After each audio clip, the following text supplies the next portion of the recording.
Sophia, are you okay? What happened? Marahang inalalayan ng dalaga na makatayo. It hurts. Nakangiwing wika niya nang maramdaman ang kirot sa kanang braso at hita. Wear this.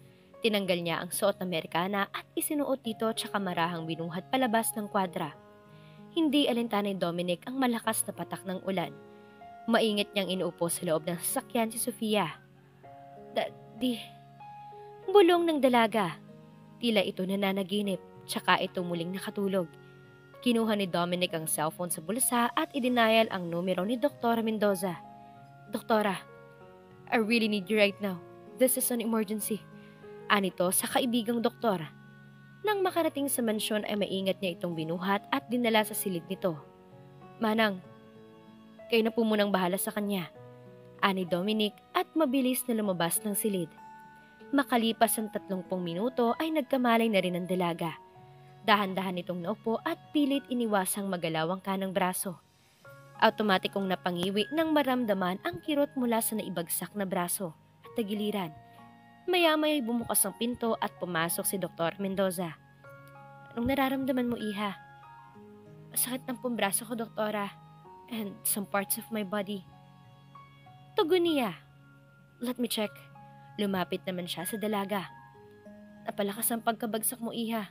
Mabuti na lamang at wala kang nabagsakan na matulis na bagay. Matapos makita at masuri ang kalagayan ng dalaga, ay lumabas na ito. How is she, Dr. Mendoza? Tanong ni Dominic nang makitang palabas sa silid ni Sophia ang doktor. She's good, Dominic. Nothing to worry. Bumili ka ng pain reliever. For now. At saka gamot para sa mga galos niya. Iniabot nito ang maliit na papel bago nagpaalam na rin. Nang makalis ang doktor ay si Dominic naman ang pumasok. Dominic, ramdam ni Sophia ang galit sa ekspresyon ng mukha ng binata. I hate you. Gusto mo na bang mawala ka? Ang bulyaw nito. You don't even realize the cost of each horses. Galit na bulyaw nito. I'm sorry. Wika ng dalaga. It won't heal the bankruptcy kung sakasakali, Sophia. I am really sorry. Iyon lamang ang tanging naibigkas ng dalaga. Noon lamang napansin ni Dominic ang mga galos sa katawan ng dalaga. Next time, don't bother to visit there. May binabayaran akong tao para mag-alaga sa kanila and another. Always bring your phone. Naglakad na ito palabas. Napaluha naman si Sophia. Hindi man lamang niya naramdaman ng awa mula sa binata. Napakatigas ng kalooban nito. Are you with me? Untag ni Aiza sa kausap.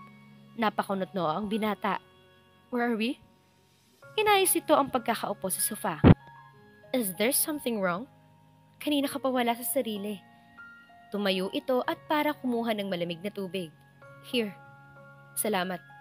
Inabot ng binata ang baso at uminom. Nothing. Tell me, Dominic. I want an honest answer. Tumabi ito sa kanya. Are you in love with her? Lalo siyang napakunot noo. Ngayon lang kita nakitang ganito. I'm so happy that you've changed a lot. You can even smile. Unlike before. Isa pa, ikunento ni Manang Corazon yung mga nangyari sa Hacienda lately. I'm so glad that you've changed your mind finally. I know Dad is happy now kasi natupad mo ng isa sa kanyang mga habilin. Is that because of Sophia? By the way, where is she? I would love to thank her.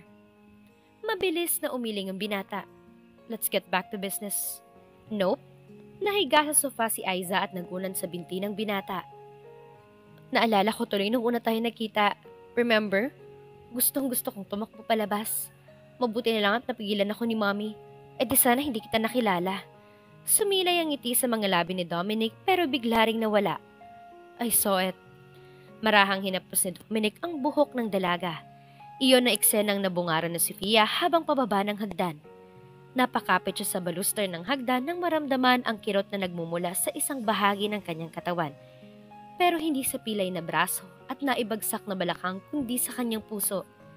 Senyorita, napalapit ang kawaksi. Automatikong napatingon ang dalawa. Huli na para tumalikod pabalik sa silid ng dalaga. Sophia, how are you? Napatayo ang binata. Lumapit si Dominic sa dalaga at inalalayan itong makababa ng hagdan. Maging si Aiza ay napatayo at matamang nakamasid sa dalawa. What happened to her? Tanong nito na makita ang mga galos sa katawan ni Sofia. Nadisgrasya sa kwadra. Tugon ni Dominic. By the way, meet Aiza. And she's Sofia Torres. Nagkamay ang dalawa. Alalayan mo si Miss Sofia, right? Tumango naman si Dominic. Dalhin mo na siya sa balcony at susunod namin ni Manang Corazon yung pagkain. Tumayo at iniwan ang dalawa. Pasensya na sa nangyari. Ani ni Sofia. Just don't go there alone. Tumango naman ang dalaga. Here's our breakfast. Bungad ni Aiza bitbit ang tray ng pagkain kasunod ang kawaksi, tortang talong, fried drumstick, sinangag na kanin at coffee. Let's eat? Naupo si Aiza sa tabi ni Dominic. Your favorite. Naglagay pa ito ng talong sa pinggan ng binata. Thanks. Here. Iniabot naman ang kanin. Tila gustong tumayo ni Sofia at iwanan ang dalawa para hindi niya makita ang closeness at lambingan ng mga ito. Tingin niya ay perfect match ang dalawa. Here, Sofia. Iniabot naman ni Aiza sa kanya ang kanin. Umiling naman si Sofia. Hindi ako kumakain in the morning, Aiza. Thanks anyway. Inabot niya ang coffee tsaka tahimik na humigop. Manang Corazon, pakikuhanan si Sofia ng bread. Utos ni Dominic sa kawaksi. No, ako na Manang. Excuse me. Tumayo na siya at lumabas. Hindi niya matagalan na nakikitang paglalambingan ng dalawa. Senyorita, may bisita po kayo. Tumayo mula sa pagkakasalampak sa sahig si Sofia at binuksan ang pinto. Abala siya sa pagliligpit ng mga damit sa closet. Sino ho? Chris Castro raw po. Napangiti ang dalaga. Nagmamadali siyang bumaba. Chris! Sabay yakap sa binata. Anong ginagawa mo rito? Teka, di ba nasa Hawaii ka? Umuwi ako para makibalita. Knowing your condition, halos ipagtulakan ako ni Bea at Leon. Kilala mo naman ang dalawang yun. Ngumiti at umakbay sa dalaga. I miss doing this. Napailing si Sofia. Crazy? At napayuko. Hindi nito mapigilan ng pagluha. Hinabig ni Chris ang kaibigan. Hinagod ang likod niya. Go on, princess. You will need that. Tila batang humikbi ang dalaga. Here. Iniabot ang panyo nito. Marahan namang lumayo at pinunasan ng luha sa kanyang mata. You're still very emotional. Napangiti si Sofia at marahang kinurot ang tagiliran ng kaibigan. Muntik ko na makalimutan. Kinuha ang bulaklak na nakapatong sa mesa at iniabot sa kanya. For you. Iniabot ang punpon ng puting rosas. What are you doing? Nagbumukmok lang sa kwarto. Mabuti pa'y umuwi na muna tayo. Can I invite you for a date? Natawa si Sofia. Of course. Saan tayo pupunta? Secret, princess. Napailing na lamang si Sofia. Tumayo ito at nagbihis. Pasakay na sila sa kotse nang maalala ni Sofia ang binata. Can I borrow your phone? I'm out of load. Magpapaalam lang ako kay Dominic.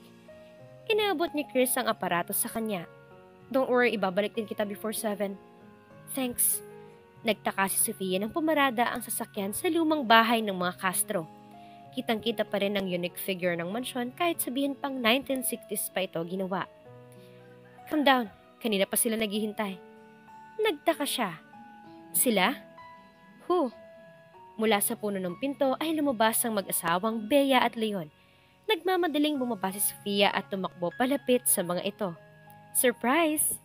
Magkapanabay na wika ng dalawa. Oh my gosh! Wika niya sa katuwaan sa kaniyakap ang pinsan. Magkapatid na ang turingan ng dalawa kaya ganun na lamang ang saya ni Sofia nang makita ito. I miss you. Hinaplos niya ang umbok ng tiyan nito. How's my nephew? He's fine. How are you? Ibinalik ang tanong nito. Mabuti naman kahit papano. Bumaling kay Leon ang tingin niya. Ano bang nakain? Bigla kayong napauwi. Mapilit kasi itong pinsan mo. Knowing her, walang katiwa-tiwala kay Chris. Natatawang umakbay ito sa asawa. Napakunot noon naman si Chris. Don't make me a reason, Leon. Peace. Wika naman ni Bea. Nauna nang pumasok ang dalawa sa loob. Matapos kumain ay agad na humiwalay ang magpinsan. Pumesto ang mga ito sa sala samantalang ang kambal ay nagtungo sa hardin. How's Tito Miguel? Alalang-alala sa'yo si Papa. Actually, he wanted to go with us kaso biniwalan ng doktor niya. He's too weak and old. Malungkot na wika ni Bea. He said, "Be strong. Call him anytime kapag hindi mo na kaya." Tito Miguel is the only brother of Sophia's mother. Ito na ang naging second father niya nang magstay siya sa London for 7 years. Sigurado ka bang okay ka lang sa setup ninyo ni Mr. Delfranco? What's his first name? Dominic. I've heard that he's one of the prestigious multi-billionaire company businessmen around the world. Kilala din siya ni Papa. He even said that Delfranco firm has been a competent multi-company that lasted for almost 10 decades now. Minana pa kasi ito from their great-grandfathers. Napatango-tango si Sofia. Hindi niya alam mga bagay na yun. I even heard that he never had girls before. Ikaw pa lang naging public. You see, you're so lucky, Sofia. Tila kinikilig pa ito. Napabuntong hininga si Sofia. Have you ever heard that I am a gold digger and a social climber too? Mapait na tugon niya. Natigilan naman si Bea. Kinabig ang pinsan. It's not true. You know it, and we know it. Salamat, Bea. Sorry for the disturbance, but I need to bring Sofia home. Ani ni Chris. It's already past 9. 7 lang ang usapan. Lumapit sa dalawa at umakbay kay Sofia. Hipag, my twin is badly waiting. Makahulugang tugon nito kay Bea. Natawa si Sofia. I have to go, Bea. You better go to sleep too. Makakasama sa inaanak kong pagpupuyat. Yes, ma'am. Tugon naman ni Bea. Pasaway ka ha. At tumayo at muling niyakap ang pinsan. I miss you, Bea. I miss you too, Sofia. Take good care of yourself. Maluha-luha namang tugon ni Bea. Chris, ingat sa pagmamaneho. Tumango naman si Chris. Don't worry, Hipag. Ibabalik ko siya ng buong-buo kay Mr. Delfranco. Napangiti naman ang dalaga. Masaya siya dahil nakita niya ulit ang mga taong malalapit sa kanyang puso. Ano kaya ang magiging reaksyon ni Dominic pag nalaman na umalis si Sofia kasama ng ibang lalaki? At dito na po nagtatapos ang kabanata ng ating kwento. Please like, share, subscribe for more updates. Maraming salamat po.